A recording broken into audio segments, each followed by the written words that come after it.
Hi, this is Shirish Kulkarni. I am founder and director of Strot Consultech, which is a business consulting venture, which is actually driving small and medium businesses growth for last 5 years. Now, in this new initiative called as Hatke, we are looking at the current situation, which is supposedly looked at as difficult, problematic, not leading anywhere, and talking to various personalities who are kind of looking at the things in a Hatke way, running their businesses in a different way, and still having that ray of hope, which actually is making them different. And none greater than Charuhas Pandit himself is with us, who has a great background of creativity. This name doesn't require any introduction in Marathi or Maharashtrian space. He's a creator of Chintu as a character and the whole series and the movie also. So Charuhas, I am so humbled की तुम्ही वेळ काढू शकला आणि या प्लॅटफॉर्मवरती तुम्ही आमच्याबरोबर आहात. थँक्यू शिरीष, मला बोलवल्याबद्दल. वंडरफुल. तर सुरुवातच करताना माझ्या डोक्यात तसे विचार जात होते की हा स्ट्रेट फेस जो आहे त्याच्या मागं, या चेहऱ्याच्या मागं बरंच काही दडलेलं आहे. म्हणजे तो जगाला हसवतो चिंटूच्या मार्गाने, आणि आता वेगवेगळ्या इनिशिएटिव्ह मधनं पण तो बाहेर येतोय. सृजन आर्ट गॅलरी हा एक बिझनेस वेगळ्या प्रकारे करताय. तर हा शब्द खूप जवळचा वाटतो का, कसं वाटतं? म्हणजे म्हणजे माझा प्रयत्न कायम हटके काहीतरी करण्याचा राहिला आहे. सुरुवात तशी साधी होती, सरळ होती. म्हणजे मी कमर्शियल अभिनव कला महाविद्यालयातनं कमर्शियल आर्टचं शिक्षण घेतलं आणि स्वतःची ऍडव्हर्टायझिंग एजन्सी चालू केली. हा एक साधा सरळ मार्ग पकडला होता. पण पुढे व्यंगचित्रकलेत गेलो, चिंटू सारखी हास्यचित्र मालिका सुरू केली, जी मराठीतली पहिली, आणि आता 28 वर्ष पूर्ण होतील चिंटूला. तर इतकी वर्ष चालू असलेली. तर हा एक वेगळा हटके प्रयत्न होता. आणि दुसरा जो आहे की सृजन आर्ट गॅलरी, हा एक सृजन आर्ट म्हणून आम्ही एक वेगळा कला प्रकार शोधून काढला. यात मी आणि माझी बायको, ती सुद्धा आर्टिस्ट आहे, आम्ही दोघांनी मिळून हे केलेलं आहे. लाकडातनं चित्र, काष्ठचित्र आपण म्हणू शकतो त्यांना. अशी एक वेगळी कला निर्माण केली आणि मग ती पूर्ण भारताबाहेर पण पसरवली. तर हा एक वेगळा प्रकार, नेहमीचे ऍडव्हर्टायझिंगचं बॅकग्राऊंड असताना त्याला सोडून तयार केलेला असा एक आहे. बरोबर. आता हटके stands for H for health, A for attitude, T for technology, K for knowledge and E for engagement. ह्या सगळ्या सूत्रांचा वापर आता तुम्हाला सृजन आर्ट गॅलरीमध्ये ती चालू राहण्यासाठी किंवा आता आहे तसंच त्याच्याकडे स्थितप्रज्ञ सारखा बघण्यासाठी कसं मदत करते?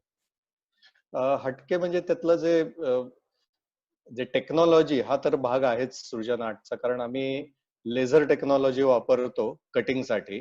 ही जी लाकडं आहेत त्याची, आणि त्यातनं ही या कलाकृती निर्माण करतो. तर हा एक टेक्नॉलॉजीचा भाग तिथे वापरला जातो.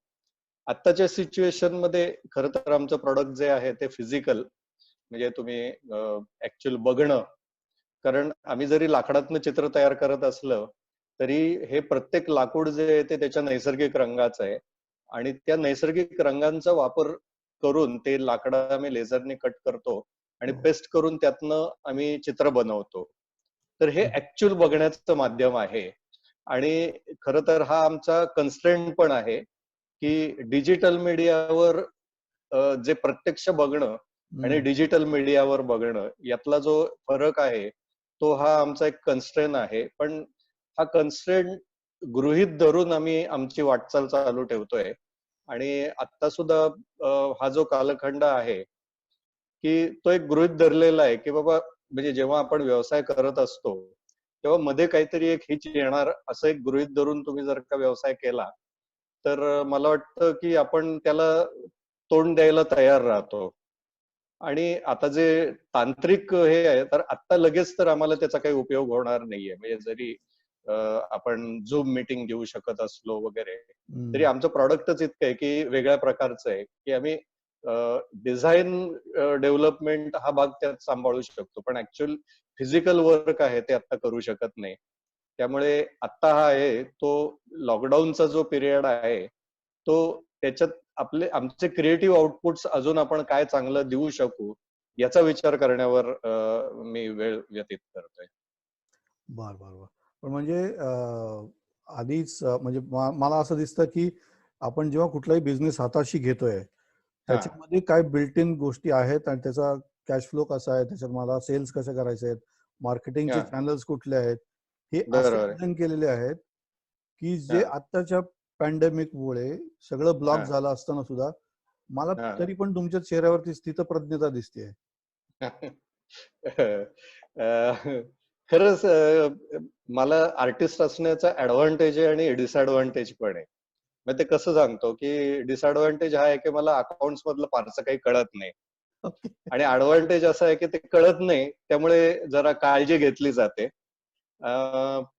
प्रत्येक व्यवसाय म्हणजे मी ऍडव्हर्टायझिंग सुरू केली मला वाटतं तेव्हा 81-82च्या सुमारास ऍडव्हर्टायझिंग एजन्सी. त्याच्यानंतर म्हणजे मी अनेकदा असे जे रेसेशन म्हणतो ते मी प्रत्येक नवीन उद्योग चालू केला तेव्हा काहीतरी रेसेशन आलेलं आहे म्हणजे त्याच्या आसपास. त्यामुळे तो एक आपल्या व्यवसायाचा अंगभूत भाग असणार आहे हे गृहीत धरून त्याचं प्लॅनिंग करतो. किंवा कुठली काही नवीन उडी घ्यायची असेल तर त्याचा पूर्ण विचार करतो. दुसरं एक कारण पण महत्वाचं सांगतो की मी चिंटू पण करत असतो. पूर्वी तर रोज करत असायचो, आता मी आठवड्यातनं 2-3 वेळा करतो. ओके. पण जेव्हा चिंटू करायचो तेव्हा तुम्हाला एक मानसिक शांतता पाहिजे. हा एक भाग मी कायम लक्षात ठेवला. त्यामुळे कोणतंही धाडस करताना त्याचा पूर्ण विचार करून ते धाडस करणं हे एक अंगभूतरित्या एक घेतलेला निर्णय होता की आपल्याला चिंटू करायचा आहे आणि ते करताना आपल्याला व्यावसायिक ताणतणाव कमीत कमी आले पाहिजेत या दृष्टीने आपण त्याचं प्लॅनिंग करायचं. तर या दृष्टीने हे सगळं आम्ही प्लॅनिंग करत होतो आणि त्यामुळे जेव्हा असे काही मधले पॅचेस आलेले आहेत त्यावेळी आम्ही एक व्यवस्थित चांगल्या पद्धतीने तरून गेलो असं म्हणायला हरकत नाही. कारण की एखादी गोष्ट म्हणजे आता तुमचं जे चित्र आहे हो. काष्टचित्र ते हम्म. 1500 रुपयाला विकावं तर तुम्ही हा फ्रीज केलं असेल, ते हा 1,500ला का नाही विकावं आणि 15,000ला पण नाही विकणार, ही अशी एवढी बरोबर आहे. भूमिका तुम्ही घेऊ शकताय. हो, याचं कारण एक आहे की प्रत्येक वस्तूला एक कॉस्ट असते म्हणजे आपण प्राइस म्हणतो, पण त्याच्याबरोबर व्हॅल्यू पण असते. ही जी व्हॅल्यू आहे तुमची तुमच्या प्रॉडक्टची ही तुम्ही ओळखली पाहिजे. मग तुमचा मॅन्युफॅक्चरिंग कॉस्ट काय आहे याच्यापेक्षा तुमची त्या प्रॉडक्टची व्हॅल्यू काय आहे हा याच्यासाठी मला खरं सांगायचं तर ऍडव्हर्टायझिंग ची बॅकग्राऊंड जी आहे ती उपयोगी पडली. खरं ऍडव्हर्टायझिंग मधनं आम्ही बाहेर जो पडलो ते कारण असं होतं, उत्तम चालली होती ऍडव्हर्टायझिंग एजन्सी पण एक क्रिएटिव्ह सॅटिस्फॅक्शन मिळत नव्हतं. असं आम्हाला सारखं वाटत होतं की कायम लोकांच्या इच्छेप्रमाणे आपण काम करतोय, आपली क्रिएटिव्हिटी वापरतोय, त्यामुळे वेगळं काहीतरी करावं असं वाटत होतं. अर्थात या इथे मला सांगायला आवडेल की ऍडव्हर्टायझिंग हा चांगला व्यवसाय आहे आणि फक्त मी त्यात फिट नव्हतो. मग जरी मी ऍडव्हर्टायझिंगचं शिक्षण घेतलं असेल, कमर्शियल आर्टचं शिक्षण घेतलं असेल, तरी जो एक तुमचा प्रत्येकाचा टेम्परामेंट असतो तर तो मला ऍडव्हर्टायझिंगला मी एवढा फिट नव्हतो असं वाटायला लागलं होतं एका आयुष्यातल्या एका विशिष्ट टप्प्यावर. त्यामुळे वेगळं काहीतरी करावं, जसं चिंटू हा एक वेगळा प्रकार केला होता तसंच कलेमध्ये अजून काहीतरी वेगळं व्यावसायिक करावं असं वाटलं आणि अर्थात त्याला माझी ऍडव्हर्टायझिंगची बॅकग्राऊंड खूप उपयोगी पडली. त्यातलं मार्केटिंग, आम्ही वेगवेगळ्या कंपन्यांना पॅकेज डिझाईन्स करून द्यायचो. तर हे सगळं जे ज्ञान आहे किंवा ब्रोशर्स करायचो, याचा सगळ्याचा उपयोग मला या व्यवसायात झाला. म्हणजे तुम्हाला आवडत असो नसो पण तुम्ही जे मनापासून काम केलं तर त्याचा उपयोग तुम्हाला नक्कीच पुढे होतो असं मला वाटतं. म्हणजे रन ऑफ द मिल हा टाइप्स ऑफ बिझनेस किंवा चाकोरीबद्धता हा आणायची नाही. क्रिएटिव्हिटी बरं. जिथं वरती आपल्याला आपल्या क्रिएटिव्ह माइंडला जिथं कन्स्ट्रेंट येतील ते करू द्यायचं नाही, अशी एक बरोबर. धारणा तुमची दिसते. हो, बरोबर आहे अगदी. म्हणजे चिंटू करताना हेच होतं. जर का तुम्ही चिंटू बघितलं तर चिंटूच्या आधी कार्टून स्ट्रिप्स हा प्रकार मराठी वर्तमानपत्रात नव्हता. हा एक वेगळा प्रकार. तसंच याचं आणि यात सुद्धा आम्ही एक वेगळ्या पद्धतीने यात सुद्धा आम्ही काय केलंय की यातली लाकडं आम्ही रंगवू शकतो, पण न रंगवताना लाकडाचे नैसर्गिक रंगच वापरायचे. म्हणजे नैसर्गिक रंगातलंच लाकूड आपण ठेवायचं आणि त्यातनं आपण चित्र निर्माण करायचे. मग लाकडाच्या वेगवेगळे शेड्स असतील, वेगवेगळे रंग असतील. म्हणजे अगदी जांभळ्या रंगाचं लाकूड तुम्हाला मिळू शकतं आणि ते नैसर्गिक रंग असतो. तर हे जे आहे हे वापरून आपण प्रॉडक्ट डेव्हलप करायचं. तर यातनं जो एक रिचनेस आहे, म्हणजे मी जे म्हणतो की व्हॅल्यू जी असते आपल्या प्रॉडक्टची, ती व्हॅल्यू आम्ही मेंटेन करू शकलो असं मला वाटतं. राईट. म्हणजे व्हॅल्यू आणि प्रिन्सिपल्स आय बिलीव्ह की हे गोष्टी कॉम्प्रोमाइज करायचे नाही. हो, हो. मग म्हणजे पॅन्डेमिक असो. हो, अगदी. अजून एक उदाहरण सांगतो की आम्हाला एक हे जे चित्र आम्ही तयार करतो, तर आम्हाला एक अशी हे आली होती ऑफर की तुम्ही यात आम्हाला घड्याळ बसवून द्या. आम्ही खूप मोठ्या प्रमाणावर घेऊ वगैरे. तर ती ऑफर आम्ही नाकारली. कारण आम्हाला त्या आमच्या चित्राची व्हॅल्यू कमी करायची नव्हती. तुम्ही जर का त्यात एक घड्याळ बसवलं, तर आमचं असं म्हणणं होतं की तुम्ही चित्राची ती व्हॅल्यू कमी करता. त्यामुळे तिथे एक छोट्या काळाकरता सुद्धा आम्ही एक व्यवसाय गमावला, पण लाँग रन साठी आम्ही खूप काही कमावलं असं मला वाटतं. क्या बात आहे, क्या बात आहे. पण असं कधी होत नाही का की अरे आपण खूप प्रिन्सिपलला धरून राहिलो आणि हां.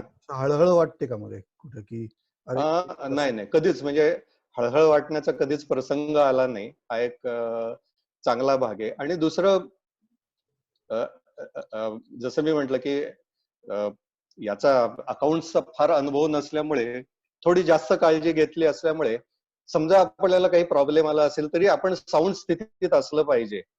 म्हणजे जेव्हा आपण एखाद्याला नकार देतो, तर तो नकार देतानाही आपली काय म्हणतो असमर्थता आहे म्हणून नकार देतो असं नाही, तर आपण समर्थ आहे आणि तरी नकार देतोय. या पद्धतीने आम्ही त्याच्याकडे बघतो. मला कुठेतरी याच्यात स्पिरिच्युअल पाठबळ दिसतंय विचारांमध्ये किंवा तर असं काही वेगळ्या प्रकारे मनस्थिती तयार करणं असं काही एफर्ट्स आहेत का? स्पिरिच्युअल मी फार नाहीये खरं सांगायचं तर, पण पॉझिटिव्ह थिंकिंगचा मी बराच विचार करतो आणि मला पॉझिटिव्ह थिंकिंगवर जास्त हे आहे. म्हणजे आता सुद्धा जी आहे, तर आता मी ज्या व्यवसायात आहे, म्हणजे तुम्ही जी चित्र बघता, तर आमची अनेक दुकानं अशी आहेत की जी इंटरनॅशनल एअरपोर्ट्सवर आहेत. मुंबई म्हणजे आमची स्वतःची नाही, जिथे आमचं प्रॉडक्ट ठेवलं जातं ती. तर मुंबई इंटरनॅशनल एअरपोर्ट आहे, हैदराबाद, बँगलोर इंटरनॅशनल आहे. तर अशा ठिकाणी आहेत. तर आता आम्हाला माहिती आहे की हे काही लवकर सुरू होणार नाहीये. म्हणजे पुढचे 6 महिने सुद्धा याच्यात कितपत हे येईल, चलतील किंवा त्याच्यात उठाव येईल. चलतील, तर असा एक अंदाज आहे. हम्म. तर ह्या अंदाजाबरोबर आपल्याला राहायला पाहिजे की हे आपण गृहीत धरून आपण काय करू शकू. मग त्यात आपण यात काही अजून नवीन डेव्हलप करू शकतो का, नवीन प्रॉडक्ट डेव्हलप करू शकतो का. अर्थात या लॉकडाऊनच्या पिरियडमध्ये त्याचं कन्सेप्ट म्हणजे फिजिकल प्रोटोटाईप अजून बनवायचं, कारण आम्हाला जे सगळं मटेरियल लागणार आहे ते ऑफिसवर असल्यामुळे फिजिकल प्रोटोटाईप आम्ही नंतरच्या ह्याच्यात, कारण तेव्हाही काम कमीच असणार आहे. पण नवीन कन्सेप्टवर आम्ही काम करणार आहोत आणि त्यातनं हा जो मधला वेळ आहे त्याच्यातनं काहीतरी चांगलं प्रोडक्टिव्ह निर्माण करू. किंवा अजून एक म्हणजे आता जी आमची प्रोडक्ट्स आहेत ती लोकांना आवडतातच आहेत, पण ती अजून फाईन ट्यून आम्ही कशी कॉस्ट न वाढवता अधिक चांगली कशी करता येतील ते आम्ही. Good good good. I think that's a good message की आत्ताच्या सिच्युएशन मध्ये करंट कॉन्टेक्स्ट मध्ये आहे त्या हातामध्ये गोष्टी आणि वेळ इफेक्टिव्हली कसा वापरता येईल, so that in tomorrow's time whenever we are running as operation ते प्रॉडक्ट्स किंवा ते थिंकिंग किंवा ते डिझाईन आपल्याला मदत करेल. बरोबर. कारण म्हणजे मला असं वाटतं की प्रत्येक प्रॉडक्ट मध्ये इम्प्रुव्हमेंटला वाव असतोच, कायमच असतो वाव तो. तर कधी कधी आपण सतत प्रोडक्शनच्याच म्हणजे आपल्याला ऑर्डर्स येत असतात, आपण त्या फुलफिल करत असतो. त्यामुळे ते एका ठिकाणी थांबलेलं असतं. बरं, लोकांना आवडतंय म्हणून आपण मग त्यात जास्त वेळ घालवत नाही. पण हम्म. आताचा असा पिरियड मिळणार आहे की याच्यात आपण काहीतरी करू शकू, काहीतरी ऍडिशनल लोकांना देऊ शकू आणि कॉम्पिटिशनच्या पुढे जाऊ शकू. हे महत्वाचं की समजा इतर कोणी आपलं कॉपी करत असेल तर त्याच्या आधी आपण अजून पुढे त्यात काहीतरी ऍड केलं असेल तर ते मला वाटतं या 6 महिन्यासाठी नाही पण पुढच्या 6 वर्षासाठी तरी महत्वाचं ठरेल असं वाटतं मला. पॉझिटिव्हिटीचा विचार करता मला असं वाटतं की कुठेतरी जीवनाकडे किंवा प्रसंगाकडे स्माइल हा, करून बघणे किंवा लाईटली बघणे. हे चिंटू मध्ये तो भाव बरोबर. दिसतो मला की अगदी. एकदम लाईट करून टाकायची परिस्थिती. तर तो हा. चिंटू कधीतरी येऊन तुम्हाला मदत करतो का मनातल्या मनात? हा, चिंटू म्हणजे स्ट्रेस बस्टर म्हणतो तसाही आहे. अ, खरं सांगायचं तर स्ट्रेस क्रिएटर पण असतो, कारण जेव्हा आम्ही रोज चिंटू करत होतो तेव्हा एक स्ट्रेस असायचा, हम्म. पण तो एक चांगला पॉझिटिव्ह स्ट्रेस असायचा आणि हम्म. त्यामुळे तुमच्या हातनं काहीतरी रोज नवीन घडायचं आणि तुम्ही तुमची जी क्रिएटिव्ह विचार करण्याची क्षमता आहे ती अजून म्हणजे काय म्हणतो आपण, धार लावतो आपल्या हम्म. बुद्धीला. तर तशी धार लावली जात होती आणि तो एक चांगला म्हणजे स्ट्रेस असून सुद्धा एक पॉझिटिव्ह स्ट्रेस या दृष्टीनेच आम्ही त्याच्याकडे बघत होतो. आणि हम्म. आता सुद्धा हे जे मधला जो आत्ताचा जो काळ आहे तो सुद्धा एक पॉझिटिव्ह स्ट्रेसच आपण म्हणू शकतो की या काळात आपण काही विचार करू शकतो आपल्या संपूर्ण व्यवसायाचा, जो बऱ्याचदा व्यावसायिकांना शक्य होत नाही तसा विचार करणं, की आपण काय करू शकू यातनं. तर तसाही विचार आमचा चालू आहे. बरं, काही नवीन प्रोजेक्ट्स किंवा नवीन संकल्पना वेगळंच काहीतरी आणि खाटके? नवीन संकल्पना म्हणजे जसं मी म्हटलं की 2 नवीन प्रॉडक्ट्स डोक्यात आहेत, ती अटकेच असतील. म्हणजे ती थोडी लेझर टेक्नॉलॉजीशी संबंधित असतील, पण आत्ताची जी प्रॉडक्ट आहे त्याच्यापेक्षा थोडे हटके असतील. तर अशा प्रॉडक्ट्सवर विचार करत आहे. अर्थात ती लॉन्च करताना अशा, कारण आतापर्यंत आमचं जे सगळं प्रोडक्शन होतं ते आमचंही नेक टू नेक चालू होतं. तेही आम्ही त्याची कपॅसिटी वाढवायच्या टप्प्यावर आलेलो असताना हे पॅन्डेमिक सुरू झाला. तर आता पुन्हा गिअर अप झाल्यावर नंतर मार्केटचा कसा रिस्पॉन्स येतोय हे आम्हाला 1-2 महिन्यात कळेल. या 2 महिन्यात आम्ही आमची प्रॉडक्ट्स तयार ठेवणार आणि ती लॉन्च कशी करायची, कधी करायची, हे पुढच्या सिच्युएशनला धरून आम्ही डेव्हलप करणार. त्याच्याशिवाय एक अजून एक वेगळा विचार म्हणजे असा वेगळा म्हणजे तो खरं सांगायचं तर वेगळा नाही, कारण डिजिटल मार्केटिंग तर सगळेच जण बघतायत. पण आमचं प्रोडक्ट असं आहे की ते डिजिटली लोकांना पटकन कळत नाही. तर त्याच्यावर काही सॉफ्ट सेल फिल्म्स कराव्यात असा विचार करतोय की हे प्रॉडक्ट नक्की काय आहे, हे लाकडं म्हणजे काय, कुठल्या हो. प्रकारचे लाकडं असतात, हे ज्यात आमचं हार्ड सेल नसेल की हे प्रॉडक्ट विकत घ्या किंवा अशा पद्धतीने आम्ही त्या फिल्म्स करणार नाही. लोकांना इंटरेस्ट वाटेल अशा फिल्म्स करायच्या आणि नंतर प्रॉडक्टकडे त्यांना वळवायचा, असाही एक विचार करतोय. काइंड ऑफ टीजर किंवा काइंड ऑफ मेकिंग हा, of, building correct. Of. Making of किंवा त्याच्याबद्दलची एक माहिती, तांत्रिक माहिती दिली ओके. तर तेही लोकांना इंटरेस्टिंग वाटतं. हाऊ दे मेक इट, अशा टाईपची. बर, पण कुठेतरी कॉम्पिटिशन पटकन येईल आणि असं आपल्याला डिस्प्लेस करेल अशी पण भावना दिसत नाही मला. नाही, कॉम्पिटिशन यायला लागलेली आहे, कारण एखादं प्रॉडक्ट जेव्हा यशस्वी होतं तेव्हा लोक कॉपी करायचा प्रयत्न करतातच. पण हे प्रॉडक्ट जेव्हा डेव्हलप केलं की त्याच्या मागची जी फिलॉसॉफी आहे ती फिलॉसॉफी लोक कॉपी करू शकत नाहीयेत. हे मी आता जेव्हा मार्केटमधले आमचे खूप कमी आहे कॉम्पिटिशन, पण जी कॉम्पिटिशन येते हम्म. ती ती फिलॉसॉफी कॉपी करू शकत नाहीये अजून तरी. कारण हे प्रॉडक्ट फक्त कॉस्टचं नाहीये. तर हे तुम्ही अशा एखाद्या सेगमेंटमध्ये जाता की एक थोडासा एक वरचा क्लास आपण जो म्हणतो की त्यांना त्यातलं कळतं हम्म. की यातलं फिनिशिंग काय आहे, पॅकेजिंग काय आहे, त्याचं प्रेझेंटेशन काय आहे. तर ह्या सर्वाचा विचार करून जेव्हा तुम्ही एखादं प्रॉडक्ट तयार करता आणि ते लोकांसमोर मांडता तेव्हा ते यशस्वी होतं. नुसतं कॉपी करून ते यशस्वी होतं. तर मला वाटतं की तो एक आमचा USP आहे. अर्थात मी जे मगाशी म्हटलं की कदाचित कॉम्पिटिशन आमच्यापर्यंत येऊ सुद्धा शकेल, पण त्याच्या आधी आम्ही पुढे जाण्याचा नक्कीच प्रयत्न करू. Wonderful. Maybe coming to a little bit of a closure, की having been led these businesses, Chintu झालं, त्याचा चित्रपट पण आला, मागे वळून बघता जी आता बडिंग आहे, जे आता ट्रबल आहे, जे लोकांना असं पुढे अंधकार दिसतोय, असे काही बिझनेस आहेत, तर त्यांना काही तुमच्याकडनं मेसेज किंवा विचार काही सांगता येईल का? मला तर असं वाटतं की पॉझिटिव्ह राहा. म्हणजे तुम्ही तुमचं जे हे जागा सोडू नका, फाईट देत राहा, पुढे मार्ग दिसणार आहे. ते जे आपण म्हणतो ना की तुम्ही टनेल मध्ये असतात तेव्हा पूर्ण अंधार असतो, पण एक कुठेतरी बारीक उजेडाचे तिरीप दिसायला लागते आणि तुम्ही त्या दिशेने जायला लागलात तर तुम्ही एक मोकळ्या याच्यात येता आणि अधिक मोठ्या वाटा तुम्हाला दिसू लागतात. तर हे जरा जास्त उगाच फिलॉसॉफिकल होते, पण मला वाटतं की तुम्ही जेव्हा डटके रहना जे म्हणतो, हटके रहना और डटके रहना, हे हटके रहना हा खूप महत्वाचा आहे की तुम्ही जेव्हा कॉम्पिटिशन मध्ये असता तेव्हा जोपर्यंत तुम्ही हटके काही करत नाही ना, तर तोपर्यंत तुमच्याकडे लोकांचं लक्ष जाणार नाही. आणि तुम्ही जरी हटके केलं तरी डटके रहना, की तुम्ही ते कन्सिस्टन्सी ठेवली पाहिजे.